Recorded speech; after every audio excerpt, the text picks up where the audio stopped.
ახალციხის სამცხე ჯავახეთის ისტორიის მუზეუმი უწყვეტად აცოცხლებს ამ უნიკალური რეგიონის ყოფაცხოვრების მოვლენებს უძველესი დროიდან მე-20 საუკუნემდე და ნათლად მიუთითებს მესხეთის უდიდეს მნიშვნელობაზე საქართველოს განსაკუთრებულ ეთნოგრაფიაში. აქ შეხვდებით მტკვარ-არაქსის კულტურის საინტერესო ნიმუშებს, გაიგებთ როგორ საცხოვრისებში სახლობდნენ ძველი წელთაღრიცხვის მე-4 ათასწლეულის ადამიანები მესხეთში, ნახავთ ტრანსკავკასიური კავშირების კვალს, მულტიკულტურული ურთიერთობების ნარჩენებს და ეროვნული მნიშვნელობის არაერთ საგანძურს. სწორედ სამცხეს უკავშირდება ვეფხისტყაოსნის ყველაზე ძველი ფრაგმენტის გადაცემა შთამომავლობისთვის. მრავალეროვანი და მრავალფეროვანი სამცხე ჯავახეთი ანა ნოდიას რეპორტაჟში. ერთი კადრიც კი საკმარისია ამოიცნო სამცხე ჯავახეთის ისტორიული ციხე კომპლექსი, რომელიც 1019 საუკუნიდან იღებს. ერთ დროს თავდაცვით ნაგებობათა ფართო არეალი, დღეს კი ტურისტებისთვის მიმზიდველი სანახაობა, სამხრეთ საქართველოში ძველი ცივილიზაციის არსებობისა და განვითარების დასტურს ციხის ტერიტორიაზე მდებარე მუზეუმის უნიკალური ექსპონატებით იღებს. ქრონოლოგიური თანმიმდევრობით განთავსებული არტეფაქტები, ისტორიულ მოვლენათა უწყვეტი ხაზი უძველესი დროიდან მე-20 საუკუნემდე, ეპოქებში მოგზაურობას ძველი წელთაღრიცხვით მე-3 საუკუნით დათარიღებული პიქტოგრამიანი თიხის ჭურჭლით ვიწყებთ. ეს ჭურჭელი მნიშვნელოვანია იმით, რომ აქ გამოსახული არის პიქტოგრამები, ანუ ეს არის ადამიანის დამწერლობის პირველი მცდელობა გახლავთ. აქ როგორც მეცნიერები ვარაუდობენ, ჩვენ წარმოდგენილი გვაქვს პიქტოგრამებით წეროს მსხვერპლშეწირვა და ასევე საგაზაფხულო სამუშაო, ანუ მიწის დამუშავება. მტკვარ-არაქსის კულტურის საინტერესო ნიმუშებს მუზეუმში არაერთი საგამოფენო სივრცე ეთმობა. ძვლის ფრაგმენტზე შესრულებული ნაჭდევები, თიხისგან გამოსახული ადამიანებისა თუ ცხოველების ფიგურები და რაც მთავარია, სოფელ ჭუბარეცსა და ორჭოსნის ნამოსახლარზე აღმოჩენილი მე-4 ათასწლეულის ორი საბეჭდავი, რომელიც იმდროინდელი ადმინისტრაციის მაღალ განვითარებაზე მიუთითებს. კაც უკვე აქვს თავისი საბეჭდავი, თავისი ბეჭედი აქვს. ამიტომ ძალიან რა თქმა უნდა ძალიან საინტერესოა და გვიყვება იმის შესახებ, რომ იმ პერიოდისათვის ეს მხარე მტკვარ-არაქსის პერიოდისკენ საკმაოდ განვითარებულია და სახელმწიფოებრივად ჩამოყალიბებული, ასე ვთქვათ, საკმაოდ მაღალ დონეზე. როგორ სახლებში ცხოვრობდნენ ძველი წელთაღრიცხვით მე-4 ათასწლეულის მესხეთის ტერიტორიის მკვიდრნი, ამირანის გორაზე აღმოჩენილი არტეფაქტები გვიამბობს. აქვეა წარმოდგენილი მინიატურული სახლის მოდელი, თიხით შელესილი მრგვალი კონსტრუქცია, რომელსაც ცენტრში კერია და მხოლოდ ერთი შესასვლელი ჰქონდა. ამავე სივრცეში შეგიძლიათ გაეცნოთ ბრინჯაოს ხანის საინტერესო ნიმუშებს, მათ შორის სოფელ აწყურიდან მიღებულ კოლექციას, რომელიც სოფლის მოსახლემ სრულიად შემთხვევით საზაფხულო სამუშაოებისას აღმოაჩინა. აღმოჩნდა ხორღანული სამარხი, რომელშიც დასაფლავებული იყო 22 ადამიანი, ანუ ერთ-ერთი ვიღაც დიდებული ადამიანი, ბელადი ან რაღაც ესეთი. და რომელსაც მიაყოლეს მე ასე ვთქვათ მონები და ალბათ ცოლებიც, ასე ვთქვათ. ამასთან ერთად ამ სამარხში იყო ცხენი ჩაყოლებული და ზევიდან ჰქონდა დადებული დაკლული ხარი.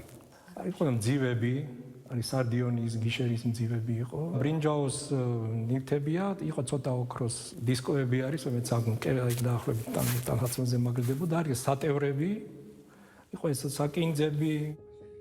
კრემაციის შედეგად მიღებული ადამიანის ფერფლი თიხის ქოთნებში, ბრინჯაოს ბალთები, ანტიკური კულტურის ნიმუშები, რკინის დამუშავება, ლაპიდარული წარწერები, აწყურის ტაძრის სარკმლის ფრაგმენტი.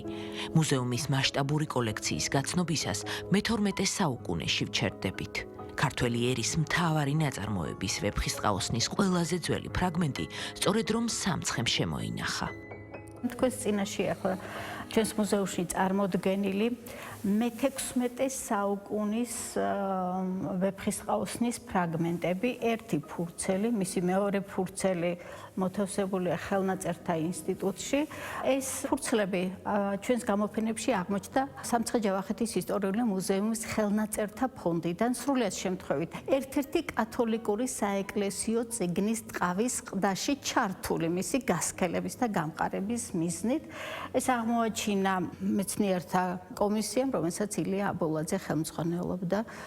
ეს კომისია მუშაობდა სამცხე ჯავახეთის ისტორიული მუზეუმის ხელნაწერთა ფონდებში.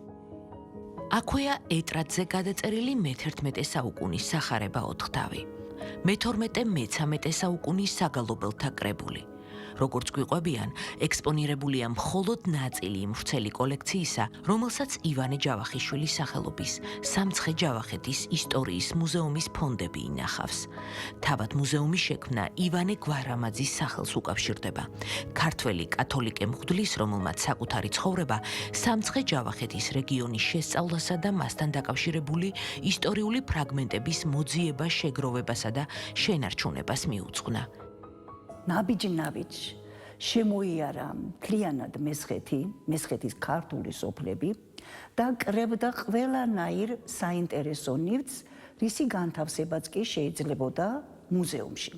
შექმნა უნიკალური საოჯახო მუზეუმი და იმდენად სახელი გაითქვა მისმა მუზეუმმა, რომ როდესაც საქართველოში ვინმე უცხოელი მოგზაური ჩამოვიდოდა თბილისიდან, სწორედ ივანე გვარამაძესთან ამგზავრებდნენ, რომ ენახათ და მოენახულებინათ მისი საოჯახო მუზეუმი. ინგლისიდან ჩამოვიდა პრაისი. პრაისს განსაკუთრებულად მოსწონებია ივანე გვარამაძის საოჯახო მუზეუმის ერთ-ერთი ექსპონატი, ივანე გვარამაძის ლოცვის წიგნი. მას განუცხადებია, რომ ასეთი ზომის წიგნიო ინგლისის ბიბლიოთეკაშიო თავისი მოცულობითო მეორე წიგნად ჩაითვლებაო. ეს იყო ლოცვის წიგნი, რომელიც თავისი ხელით ჰქონდა ივანე გვარამაძეს დაწერილი და სიცოცხლის ბოლომდე უბიჯდებით დაჰქონდა და საკმაოდ დიდი თანხა შესთავაზა ივანე გვარამაძემ თავისი ეს უნიკალური წიგნი არ გაატანა ამ სოლიდურ ფასად უცხოელ მოღვაწეს. მუზეუმის დამაარსებლის პირადი ნივთების გვერდით მე-19 საუკუნის სამცხე ჯავახეთში სომეხი და ებრაელი მოსახლეობის ცხოვრების ამსახველი მასალაა გამოფენილი. ასევე რაბათის ქალთა სკოლაში შექმნილი ნამუშევრები. რაბათში ქალთა სკოლა შეიქმნა 1871 წელს ანა ღოღობერიძის ხელმძღვანელობით. აღნიშნული სკოლა რაბათში 50 წლის განმავლობაში ფუნქციონირებდა და ის იყო ერთადერთი კერა, სადაც ადგილობრივ ქალბატონებს შეეძლოთ დედაენაზე მიეღოთ განათლება და ესწავლათ ხელსაქმე. რადგან მესხური ტრადიციის მიხედვით, როდესაც ქალბატონი გათხოვდებოდა პატარძალს, ოჯახის წევრებისათვის უნდა მიეტანა თავისი ხელით დამზადებული ნივთები. მესხეთის მულტიკულტურული წარსული, კაცობრიობის ტექნოლოგიური თუ საზოგადოებრივი განვითარების საფეხურების მონაცვლეობა პრეისტორიიდან მე-20 საუკუნემდე და თავად საუკუნეზე მეტი წლოვანების მუზეუმი, რომელიც დღეს რეგიონში კულტურულ-საგანმანათლებლო ცენტრის ფუნქციას ასრულებს.